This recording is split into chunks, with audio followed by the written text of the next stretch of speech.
Hello students, after discussing theoretical consideration of Compton effect, now next topic is kinetic energy of recoil electron. So before moving to next topic, let's see some outcomes of previous lecture. Previous lecture में हमने Compton effect की theoretical consideration study की थी और ये देखा था कि अगर हम एनर्जी कंजर्वेशन लॉ और मोमेंटम कंजर्वेशन लॉ लगाएं then we can evaluate the change in wavelength after interaction of photon with electron.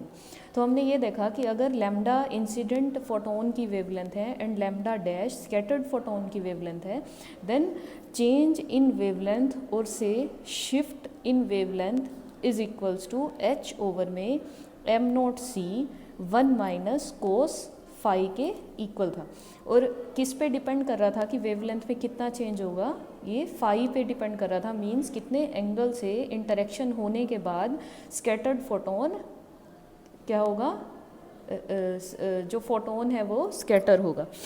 तो इसके बेसिस पर हमने कुछ ये एक्सपेरिमेंटल रिज़ल्ट भी कंपेयर किए थे कि क्यों ऐसा हो रहा है कि जब एंगल 0 डिग्री था तो हमें एक ही इंटेंसिटी की रेडिएशंस मिल रही थी, बट जैसे जैसे एंगल इंक्रीज़ हो रहा था जो मॉडिफाइड रेडिएशंस हैं उनकी इंटेंसिटी की पीक इंक्रीज़ होती जा रही थी. तो जब हमने यहाँ स्पेशल केसेस स्टडी किए थे तो ये देखा था कि अगर एंगल 180 डिग्री हो यहाँ पर, मीन्स स्कैटर्ड फोटोन अगर 180 डिग्री से स्कैटर हो, तो उस केस में जो चेंज था किसमें, वेवलेंथ में शिफ्ट था, दैट शिफ्ट वाज मैक्सिमम.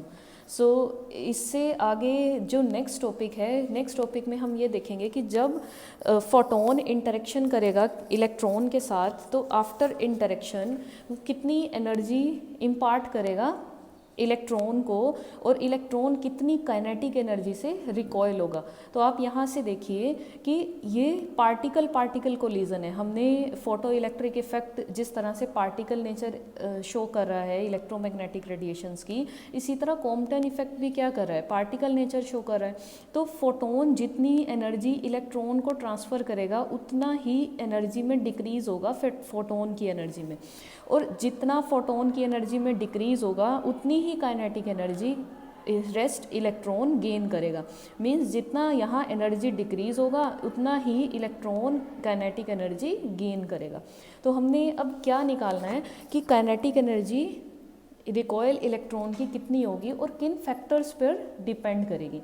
तो देखिए स्टार्टिंग से कि जब हम सपोज न्यू फ्रीक्वेंसी का अगर फोटोन इंसिडेंट करें तो इंसिडेंट फोटोन की जो एनर्जी होगी वो किसके इक्वल होगी, that will be equal to H nu, energy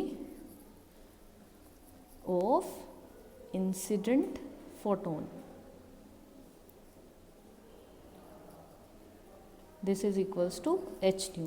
तो इंटरेक्शन होने के बाद जो फोटोन है कितनी एनर्जी से स्कैटर होगा, then energy of scattered photon will be equal to H nu dash. आप यहाँ से भी देख सकते हैं हमने जब एनर्जी कंजर्वेशन भी किया था तो इंसिडेंट एनर्जी एच न्यू थी और स्कैटर्ड फोटोन की एनर्जी एच न्यू डैश थी. तो कितना एनर्जी में डिफरेंस होगा, that will be h nu minus h nu dash. Means इतना इसकी एनर्जी में डिक्रीज़ होगा. इसका मतलब क्या होगा, then decrease in energy of photon की जो इंसिडेंट फोटोन है उसकी एनर्जी में कितना डिक्रीज़ होगा, that will be h nu minus h nu dash, और we can write is h nu minus h nu. Means जितना एनर्जी में डिक्रीज़ होगा इंसिडेंट फोटोन की उतना ही रेस्ट इलेक्ट्रॉन एनर्जी गेन करेगा. तो correspondingly this decrease is equals to gain in kinetic energy of electron. तो यहाँ से हम इसे ये लिख सकते हैं कि ये रिकॉयल इलेक्ट्रॉन की काइनेटिक एनर्जी किसके इक्वल हो जाएगी, h nu minus new dash के इक्वल हो जाएगी. सो अब इससे आगे हम इवेलुएट करते हैं कि ये वैल्यू किसके इक्वल होगी। अगर यहाँ से न्यू कॉमन ले लिया जाए तो ये value 1 minus new dash over new के इक्वल आ जाएगी। अब फ्रीक्वेंसी किसके इक्वल होती है, velocity of light new lambda के, तो फ्रीक्वेंसी किसके इक्वल है, सी ओवर लैम्डा के इक्वल होगी। तो हम इसे वेवलेंथ के टर्म में चेंज कर लेते हैं, क्योंकि हमने लास्ट जो कैलकुलेशन की थी उसमें हमें ये पता है कि जो वेवलेंथ शिफ्ट है वो इस टर्म के इक्वल होती है। तो हम क्या करते हैं, इस इक्वेशन को वेवलेंथ के टर्म्स में चेंज कर लेते हैं। तो यहाँ से जब आप चेंज करेंगे, nu dash is c over lambda dash into में c over lambda, so lambda will be here and c, this c and c will goes away and h nu 1 minus lambda over में lambda dash के equal आ जाएगा। Clear. सो अगर इसे further solve करें तो यहाँ से ये टर्म किसके इक्वल आ जाएगी, this will be equal to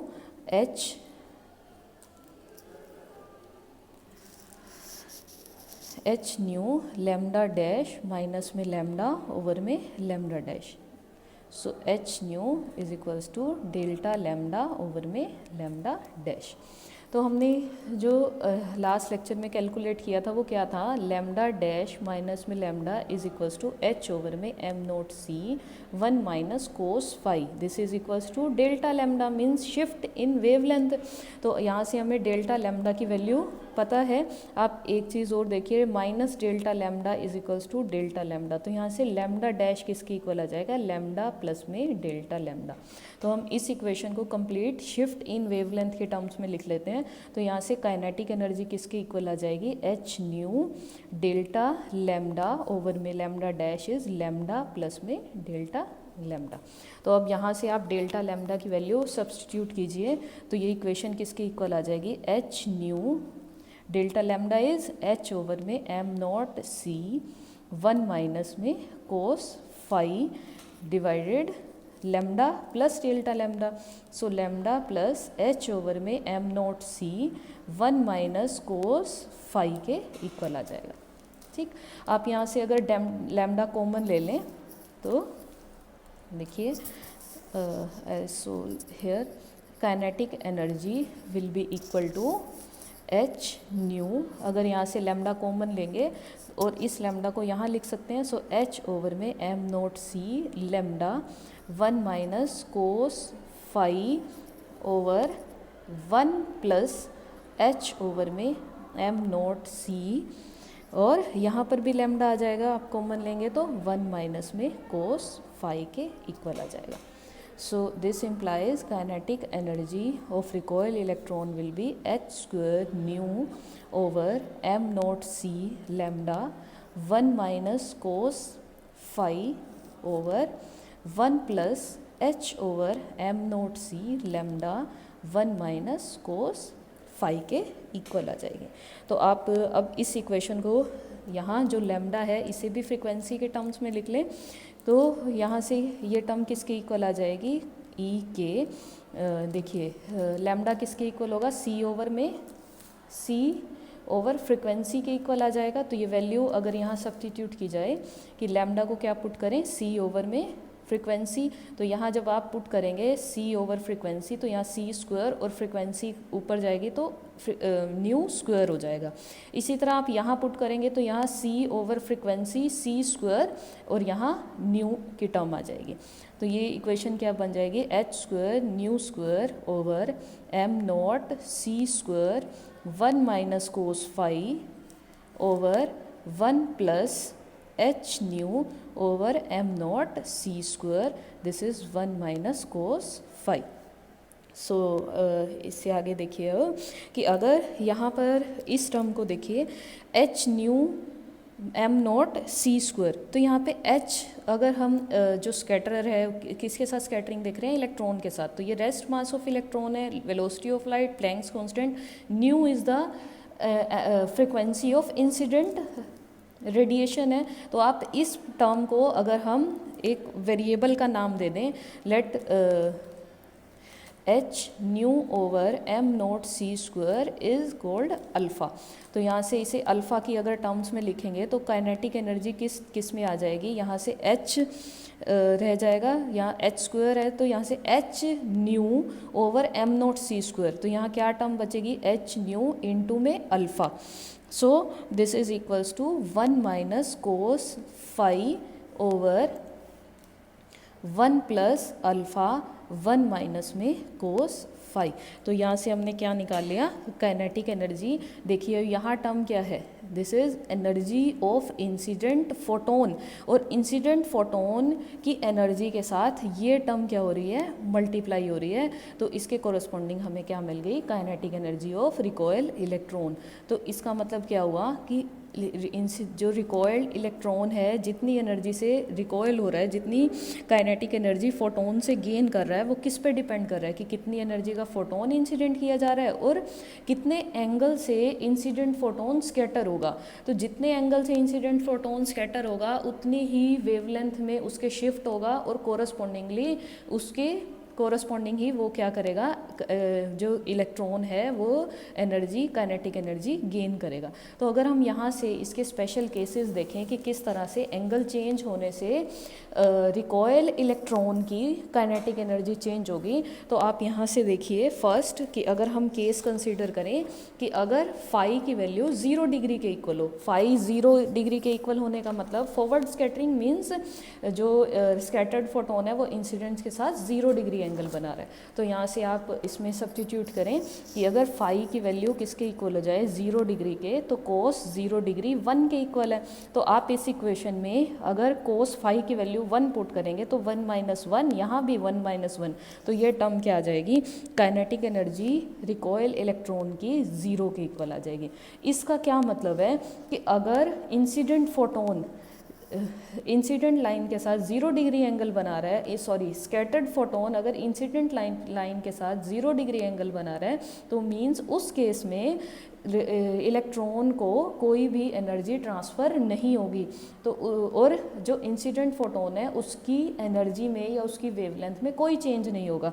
तो यही रिज़ल्ट हमने किसमें, एक्सपेरिमेंटल में भी ऑब्जर्व किए कि अगर एंगल 0 डिग्री हो तो 0 डिग्री के केस में हमें क्या मिल रही है, सिर्फ क्या है, अनमोडिफाइड रेडिएशन की पीक मिल रही थी। अनमोडिफाइड रेडिएशन की पीक ऑब्जर्व नहीं हो रही जब एंगल क्या हो, 0 डिग्री हो, किसका, स्कैटर्ड फोटोन का। इट मीन्स कि जो थ्योरी है, हमने इससे पहले जब वेवलेंथ शिफ्ट किया था वहाँ पर भी ये चीज़ देखी थी कि अगर 0 डिग्री हो जाए कोस फाई, यहाँ फाई की वैल्यू अगर 0 डिग्री हो जाए तो उस केस में लैम्डा में कोई चेंज नहीं आता। तो इट मीन्स जो कॉम्पटन ने थ्योरी दी वो एक्सपेरिमेंट के साथ सेटिस्फाई हो रही है। इसी तरह हम बाकी केसेस भी देखते हैं कि एंगल चेंज होने से किस तरह से इलेक्ट्रॉन की काइनेटिक एनर्जी चेंज होगी। तो आप यहाँ से देखिए कि अगर फाई की वैल्यू क्या हो जाए, 90 डिग्री हो जाए, now phi is equals to pi by 2, तो उस केस में कोस पाई बाय 2 किसके इक्वल होता है, 0 के इक्वल। तो काइनेटिक एनर्जी किसके इक्वल आ जाएगी, यहाँ cos phi 0, cos phi 0, so this term will be equal to H nu alpha over में 1 प्लस अल्फ़ा के इक्वल आ जाएगी। क्लियर। इसी तरह आप नेक्स्ट केस देखिए, फाई अगर 180 डिग्री हो, पाई के इक्वल हो, तो उस केस में ये वैल्यू किसके इक्वल होगी, so cos 180 degree is equals to -1। So kinetic energy of recoil electron, यहाँ आप -1 पुट करेंगे तो 2 आ जाएगा और यहाँ भी 2 की टर्म आ जाएगी। तो आप देखिए क्या आ जाएगा, एच न्यू इंटू में 2 अल्फ़ा ओवर 1 प्लस 2 अल्फ़ा। तो आप यहाँ से देखिए ये क्या है, minimum energy transfer to recoil electron and this is the maximum energy transfer to recoil electron। तो इसका मतलब क्या हुआ कि अगर इंसिडेंट फोटोन रिकॉयल इलेक्ट्रॉन को एनर्जी ट्रांसफ़र करेगा तो वो एनर्जी किसके बीच में किस तरह से वेरी करेगी, इस तरह से कि 0 से लेके मैक्सिमम इतनी एनर्जी ट्रांसफ़र कर सकता है। तो मैक्सिमम एनर्जी किसके इक्वल है, इस टर्म के इक्वल है। और ये इक्वेशन भी इम्पॉर्टेंट है, इसकी इस बेसिस पर न्यूमेरिकल भी आ जाते हैं कि इंसिडेंट फोटोन की अगर एनर्जी दी हो तो आप मैक्सिमम का केस बताएं जिसके लिए कि इलेक्ट्रॉन की काइनेटिक एनर्जी मैक्सिमम हो। आप यहाँ से देखिए, अब अगर यहाँ से 2 alpha plus 1 2 alpha over 1 plus 2 alpha की टर्म देखें तो यहाँ से देखिए 2 अल्फ़ा प्लस 1 प्लस 2 अल्फ़ा जो ये टर्म है this is always less than 1। ये आप अगर कैलकुलेट करेंगे इलेक्ट्रॉन स्कैटर इलेक्ट्रॉन के केस के लिए तो ये वैल्यू हमेशा लेस देन 1 आएगी। अगर ये वैल्यू हमेशा लेस देन 1 होगी, ये क्या इंडिकेट करती है कि अगर एच न्यू फ्रिक्वेंसी की रेडिएशन इंसिडेंट की जा रही है तो काइनेटिक एनर्जी जो होगी किसकी, रिकॉयल इलेक्ट्रॉन की जो काइनेटिक एनर्जी होगी, that kinetic energy will always be less than the incident photon energy. Means कि फोटोन क्या करता है, हमेशा कुछ पोर्शन ऑफ एनर्जी किसको ट्रांसफ़र कर देता है, इलेक्ट्रॉन को कर देता है, और खुद लेस एनर्जी से स्कैटर हो जाता है। तो यहाँ से ये क्या पता लग रहा है कि जो रिकॉइल्ड इलेक्ट्रॉन है that will always be scattered with less energy than incident energy of radiation. तो यहाँ से हमने क्या निकाल लिया, this is the expression for kinetic energy for recoil electron and these are some special cases. और इन स्पेशल केसेस के बेसिस पर ही हमने क्या एक्सप्लेन किया, किसको एक्सप्लेन किया हमने, एक्सपेरिमेंटल रिजल्ट्स को भी। 0 डिग्री के लिए तो हमने देख लिया, अब नेक्स्ट हम 180 डिग्री के लिए भी देख लेते हैं। 180 डिग्री आप देखिए, यहाँ अगर मैक्सिमम एनर्जी इलेक्ट्रॉन को ट्रांसफ़र होगी it means photon less energy से रिकॉयल होगा। तो इट मीन्स मॉडिफाइड जो रेडिएशन की पीक होगी उसकी इंटेंसिटी ज़्यादा होगी। और यही चीज़ हमने एक्सपेरिमेंट में भी ऑब्जर्व की थी कि जैसे जैसे एंगल इंक्रीज़ होता है तो ये मॉडिफाइड जो रेडिएशंस हैं इसकी इंटेंसिटी भी बढ़ती जाती है। और इनके बीच का जो गैप है this lambda dash delta lambda, ये शिफ्ट भी क्या हो रहा है, इंक्रीज़ हो रहा है। क्योंकि जैसे जैसे ये शिफ्ट इंक्रीज़ हो रहा है मींस जो रिकॉयल इलेक्ट्रॉन है वो ज़्यादा एनर्जी से रिकॉयल हो रहा है। Clear? So this is about the kinetic energy of recoil electron. इसी के साथ जो नेक्स्ट आर्टिकल है, now next article is energy of scattered photon, कि हमने यहाँ क्या निकाला, रिकॉयल इलेक्ट्रॉन की एनर्जी निकाली है। इसी तरह हम यहाँ नेक्स्ट टॉपिक में हम डिस्कस करते हैं कि रिकॉयल जो एनर्जी कितनी एनर्जी से फोटोन फर्दर स्कैटर होगा। तो आप देखिए यहाँ से next topic is energy of scattered photon.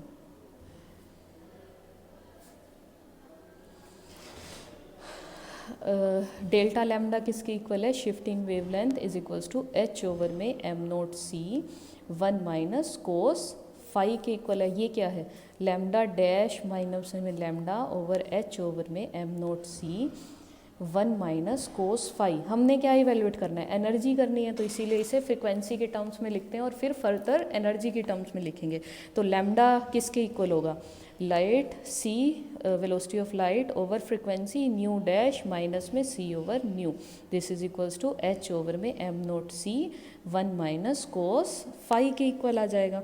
तो आप यहाँ से देखिए इसे आगे अगर c की वैल्यू यहाँ ले जाएं तो ये क्या होगा, 1 over nu dash minus 1 over nu is equals to h over में m naught c square 1 minus cos phi के इक्वल आ जाएगा।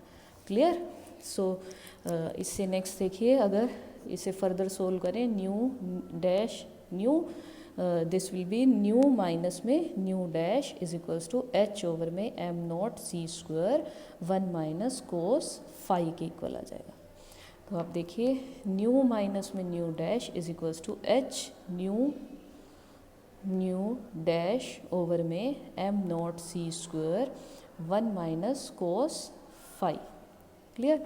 सो आप मल्टीप्लाई कीजिए प्लैंक्स कांस्टेंट से, h nu dash is equals to h square nu dash over M naught C square 1 minus cos phi के equal आ जाएगा। तो आप देखिए यहाँ से एच न्यू क्या है, इंसिडेंट फोटोन की एनर्जी, और h nu dash is energy of scattered photon. So यहाँ से क्या आ जाएगी, energy of incident photon minus energy of scattered photon. आप यहाँ की टर्म भी देखिए क्या है, एच स्क्वायर न्यू डैश है, मीन्स एच न्यू इंटू में h nu dash means energy of incident into energy of scattered photon.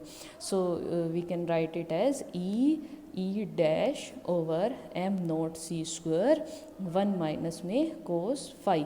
तो हमने इस इक्वेशन से क्या निकाल लिया, एनर्जी डिफरेंस निकाल लिया।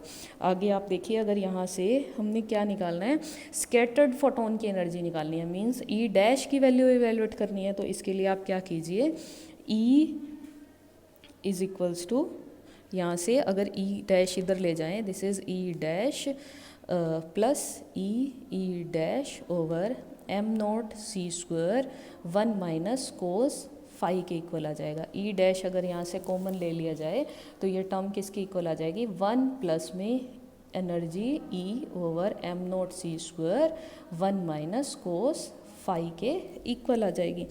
सो आप क्या कीजिए, इस टर्म को नीचे ले जाएं, क्योंकि हमें क्या निकालना है, ई डैश की वैल्यू इवेलुएट करनी है। तो जब आप ई डैश की वैल्यू इवेलुएट करेंगे तो ये टर्म ई के रेसिप्रोकल में नीचे आ जाएगी। तो आप देखिए, ई डैश किसके इक्वल होगा, energy of incident photon over में 1 plus energy of M naught C square 1 minus cos phi के इक्वल आ जाएगा। आप यहाँ से देखिए, ये क्या है, energy of incident photon, so we can write it as H nu over 1 plus H nu over M naught C square 1 minus cos phi. अब आप रिकॉल कीजिए कि ये जो टर्म है H nu over M naught सी square, इसे हमने क्या नाम दिया था, alpha. This is equals to H nu over M naught C square is equals to alpha. तो इसे यहाँ अगर पुट करें तो एच न्यू ओवर ये टर्म किसके इक्वल आ जाएगी, 1 plus alpha 1 minus cos phi के इक्वल आ जाएगी। This is energy of scattered photon.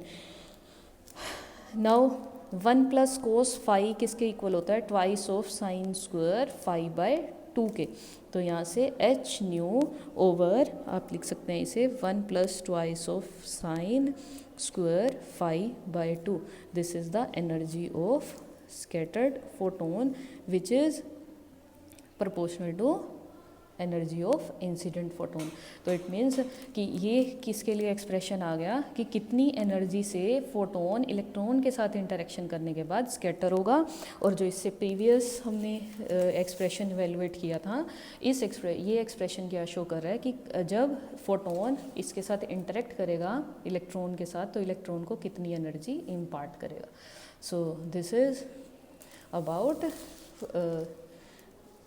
theoretical explanation of Compton effect. और ये जो हमने थ्योरेटिकल डिटेल्स जो स्टडी देखी हैं अभी, ये क्या कर रही हैं, एक्सपेरिमेंटल रिजल्ट्स के साथ क्या कर रही हैं, मैच हो रही हैं और एक्सपेरिमेंटल रिजल्ट्स को सेटिस्फाई कर रही हैं जो कॉम्पटन साइंटिस्ट ने प्रपोज की थी। और उनके इस एक्सप्लेनेशन के लिए उन्हें नोबेल प्राइज़ भी दिया गया था। So this is all about Compton effect.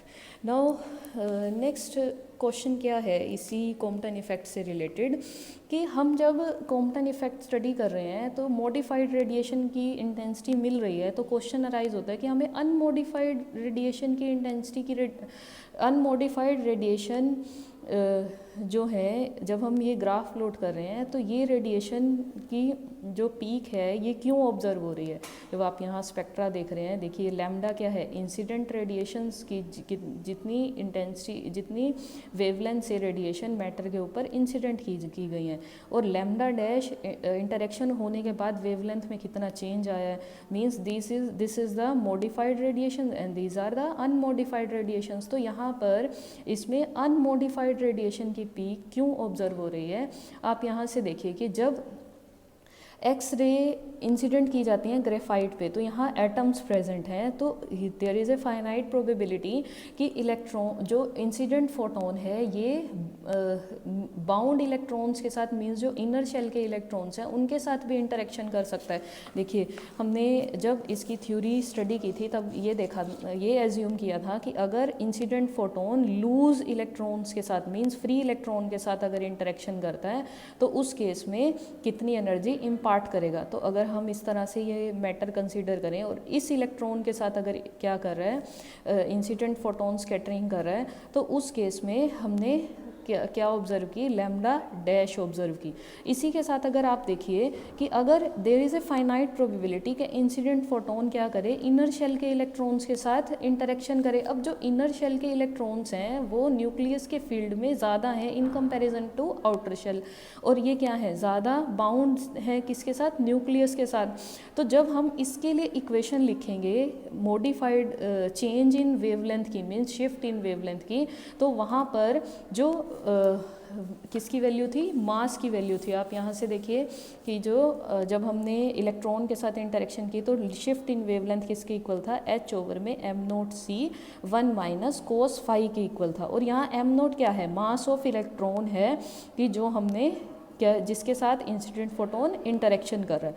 तो अगर ये incident photon bound inner shell के इलेक्ट्रॉन्स के साथ इंटरेक्शन करे तो उस केस में जब हम यहाँ मास लेंगे, the here mass will be the mass of atom. तो अगर यहाँ पर m नोट को मास ऑफ एटम के साथ रिप्लेस कर दिया जाए तो आप वहाँ से देखिए कि डेल्टा लैम्डा की वैल्यू किसके इक्वल आएगी। Let's calculate for the case of carbon, कि अगर कार्बन के केस के लिए हम वेवलेंथ शिफ्ट इवेलुएट करें कि delta lambda is equal to lambda over h over में delta lambda is equals to h over में m नॉट c 1 माइनस में कोस फाई। तो अगर यहाँ पर क्या आ जाए, एटम का मास आ जाए तो ये इक्वेशन क्या होगी, मास ऑफ एटम 1 माइनस में कोस फाई के इक्वल आ जाएगी। अब देखिए मास, कार्बन एटम का मास के लिए अगर हम कैलकुलेशन करें तो ये 2 इंटू 10⁻⁻26 किलोग्राम के इक्वल होगा। तो आप इसकी कैलकुलेशन करें for maximum change in wavelength. तो अगर हम मैक्सिमम चेंज इन वेवलेंथ निकालें तो किस पर एंगल पर आती है ना, 180 डिग्री पर मैक्सिमम चेंज ऑब्जर्व होता है। तो यहाँ डेल्टा लैम्डा क्या आ जाएगा, twice of h over mass of carbon atom into c। तो ये वैल्यू सब्स्टिट्यूट कर कीजिए, 2 6.63 10⁻⁻34 over mass of carbon atom 10⁻⁻26 into 3 into 10⁻8, this is velocity of light. तो जब हम ये कैलकुलेट करेंगे तो जो चेंज इन वेवलेंथ आएगा this is equals to 0.022 into 10⁻⁻4 angstrom. This is change in wavelength. आप इसी के कंपैरिजन में अगर हम सेम कैलकुलेशन इलेक्ट्रॉन के केस के लिए करें, और हमने ये पहले की भी हैं जब हमने स्पेशल केस स्टडी किए थे किसके लिए, शिफ्ट इन वेवलेंथ के लिए। तो आप यहाँ से देखिए डेल्टा लैम्डा किसके इक्वल आएगा h ओवर में m नोट c के, और ये वैल्यू किसकी इक्वल थी, 0.484 एंगस्ट्रॉम के इक्वल थी। तो आप ये देखिए कि जो चेंज आ रहा है वेवलेंथ में, अगर आप यहाँ इलेक्ट्रॉन के मास की जगह एटम का मास कंसीडर कर रहे हैं तो जो वेवलेंथ में शिफ्ट है that is 10,000 times lesser than the case of electron. I will repeat कि अगर हम यहाँ शिफ्ट इन वेवलेंथ में इलेक्ट्रॉन के मास को एटम के मास के साथ रिप्लेस कर दें, और हमने ये कैलकुलेशन कार्बन एटम के कोरस्पॉन्डिंग की, तो ये वेवलेंथ किसके चेंज किसके लिए है, जब यहाँ मास ऑफ कार्बन एटम है, और ये चेंज किसके लिए है, जब यहाँ मास ऑफ इलेक्ट्रॉन है। तो आप देखिए कि अगर हम शिफ्ट इन वेवलेंथ देखें तो shift in wavelength for atomic mass मतलब कार्बन एटम के लिए 10,000 टाइम्स लेस है in case of electron. Means ये जो चेंज आ रहा है वेवलेंथ में इंसिडेंट रेडिएशन की, ये चेंज इतना कम है कि हम इसे ऑब्जर्व नहीं कर सकते। तो ये क्या शो कर रहा है कि अगर इलेक्ट्रॉन के साथ इंसिडेंट रेडिएशंस इंटरेक्ट करती हैं, और इलेक्ट्रॉन क्या है, इलेक्ट्रॉन लाइटेस्ट पार्टिकल है, तो अगर इंसिडेंट रेडिएशन लाइटेस्ट पार्टिकल के साथ इलेक्ट्रॉन के साथ इंटरेक्शन करती हैं तो हम उस शिफ्ट को ऑब्जर्व कर सकते हैं।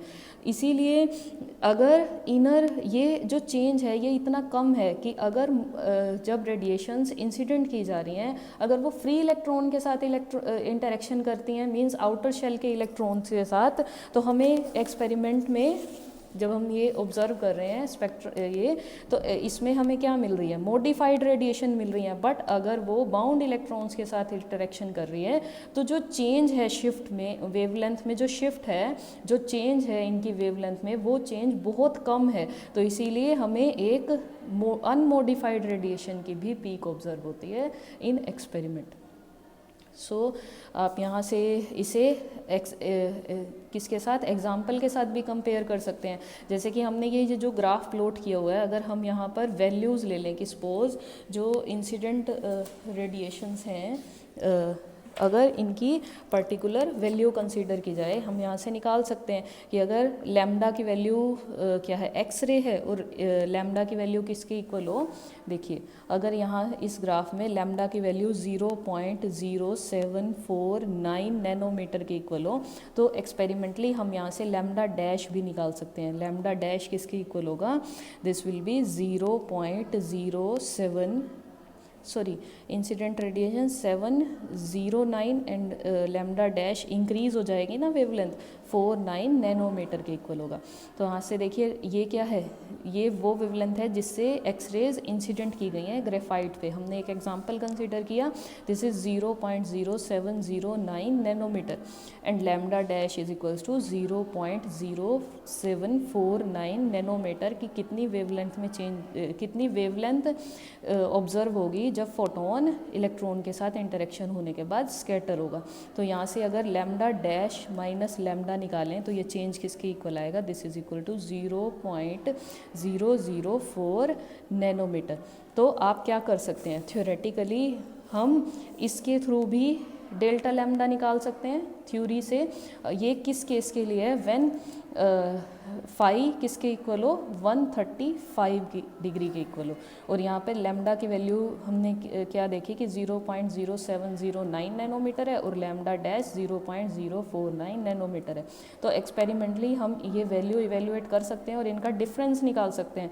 और थ्योरेटिकली हम इस तरह से फाई की वैल्यू सब्स्टिट्यूट करके डेल्टा लैम्डा की वैल्यू निकाल सकते हैं। तो जब इन दोनों को कंपेयर किया गया कि थ्योरी के थ्रू और एक्सपेरिमेंट के थ्रू, तो ये वैल्यू अप्रोक्सीमेटली सेम थी, जो कि थ्योरी और एक्सपेरिमेंट को क्या करती हैं, कंफर्म करती हैं। और इसी के साथ हमें मॉडिफाइड रेडिएशन की वेवलेंथ क्यों ऑब्जर्व हो रही हैं, क्योंकि जब ये इनर शेल इलेक्ट्रॉन्स के साथ या एटम के साथ क्या करती हैं, इंटरेक्शन कर रही हैं, और अगर हम मास यहाँ पे एटम का रिप्लेस कर रहे हैं तो वेवलेंथ में जो चेंज आ रहा है वो बहुत ही कम चेंज है। इसीलिए हमें अनमोडिफाइड रेडिएशंस की पीक भी ऑब्जर्व हो रही है with the modified radiation. So this is about Compton effect. इसी के साथ आप ये देखिए कि ऐसा क्यों होता है कि अगर हम इन एक्स रे सोर्स को विजिबल से या अल्ट्रा वायलेट से रिप्लेस कर दें, तो क्या हमें इस तरह से ये जो मॉडिफाइड रेडिएशन की वेवलेंथ है ये ऑब्जर्व होगी। क्वेश्चन ये है कि क्या जो विजिबल रेडिएशंस हैं, अल्ट्रा वायलेट रेडिएशंस हैं, क्या वो भी कॉम्पटन इफ़ेक्ट शो करती हैं या नहीं। तो आप यहाँ से उनके कॉरस्पॉन्डिंग भी क्या निकाल सकते हैं, शिफ्ट निकाल सकते हैं, किसका ये देख सकते हैं कि क्या विजिबल रेडिएशन और अल्ट्रा वायलेट रेडिएशंस भी कॉम्पटन इफ़ेक्ट शो करेंगी या नहीं करेंगी। तो आप यहाँ से इनकी एनर्जी कंसीडर करके कैलकुलेट कर कीजिए कि सपोज अगर हम एनर्जी कंसीडर करें एक विजिबल फोटोन की और एनर्जी कंसीडर करें एक एक्सरे फोटोन की, तो कितनी प्रोबेबिलिटी होगी कॉम्पटन स्कैटरिंग होने की। आप यहाँ से देखिए, अगर 6000 एंगस्ट्रॉम के एनर्जी का विजिबल फोटोन कंसीडर किया जाए, दिस इज़ वेवलेंथ, तो यहाँ से एनर्जी निकाल सकते हैं हम। एनर्जी किसके इक्वल होगी, H nu is equals to H C over में लैम्डा। मीन्स अगर 6000 एंगस्ट्रॉम की वेवलेंथ का फोटोन कंसीडर किया जाए, ये क्या है विजिबल फोटोन, तो इसकी एनर्जी अगर आप कैलकुलेट करेंगे Planck's constant, velocity of light और वेवलेंथ को सब्स्टिट्यूट करके, तो ये वैल्यू किसकी इक्वल आएगी, अप्रोक्सीमेटली 2 इलेक्ट्रॉन वोल्ट के इक्वल आएगी। क्लियर। मीन्स अगर एक फोटोन 6000 वेवलेंथ का इंसिडेंट किया जाए स्कैटरर पे which is in visible region, तो उसकी एनर्जी अप्रोक्सीमेटली किसकी इक्वल होगी, 2 इलेक्ट्रॉन वोल्ट के इक्वल होगी। और अगर इसी को किसके साथ कंपेयर किया जाए, ये किसका केस है, विजिबल का केस है, और इसको अगर एक्सरे फोटोन के साथ कंपेयर किया जाए कि जिसकी वेवलेंथ 1 एंगस्ट्रॉम के इक्वल है, तो उस केस में जो फोटोन की एनर्जी होगी that will B 2 × 10⁻³ electron volt की इक्वल होगी। मीन्स जो एक्सरे फोटोन है, एक्सरे फोटोन की एनर्जी विजिबल फोटोन से 1000 टाइम्स ग्रेटर है। यहाँ। तो आप अब ये देखिए कि जब ये विजिबल फोटोन एटम में प्रेजेंट लूजली बाउंड इलेक्ट्रॉन के साथ इंटरेक्शन करेगा तो क्या वो इलेक्ट्रॉन को एनर्जी इम्पार्ट कर पाएगा या नहीं। तो आप यहाँ से देखिए कि जो अगर ये एक्स रे फोटोन है कि जिसकी एनर्जी 1000 टाइम्स ग्रेटर है विजिबल फोटोन से, तो उसके कंपैरिजन में कितना शिफ्ट होगा कि अगर वो विजिबल फोटोन कॉम्पटन स्कैटरिंग करें। तो आप यहाँ से देखिए कि अगर हम क्या निकालें, बाइंडिंग एनर्जी निकालें हाइड्रोजन के केस के लिए। हाइड्रोजन के केस के लिए बाइंडिंग एनर्जी क्या होती है, -13.6 इलेक्ट्रॉन वोल्ट की इक्वल होती है। मीन्स ये न्यूक्लियस और इसके साथ इलेक्ट्रॉन इतनी एनर्जी से बाउंड है। तो जब बाहर से आने वाला फोटोन इस एनर्जी के इलेक्ट्रॉन के साथ इंटरेक्ट करेगा तो ये इलेक्ट्रॉन अपना ऑर्बिट तभी छोड़ेगा जब इससे ज़्यादा एनर्जी इम्पार्ट की जाए।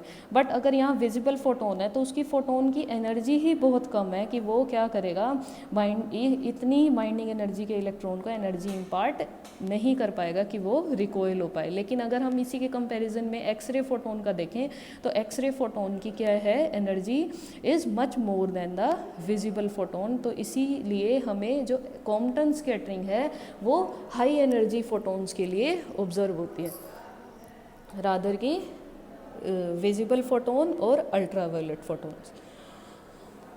सो इसी के साथ हम नेक्स्ट ये डिस्कस करेंगे कि कॉम्पटन इफ़ेक्ट, जब हम एक्स रेज या गामा फोटोन्स की बात करें तो हम कौन सा मटेरियल चूज़ करें जिसके कोरस्पॉन्डिंगली जो फोटोन है वो मटेरियल उस फोटोन को एब्जॉर्ब कर ले थ्रू कॉम्पटन स्कैटरिंग मोड, कि हम ऐसा कौन सा मटेरियल चूज़ करें कि जिसमें या कितनी एनर्जी का वो फोटोन हो जिसके कोरस्पॉन्डिंग कॉम्पटन स्कैटरिंग होने की प्रोबेबिलिटी ज़्यादा हो। So let's stop here and we will discuss about this in next video. Thank you, students.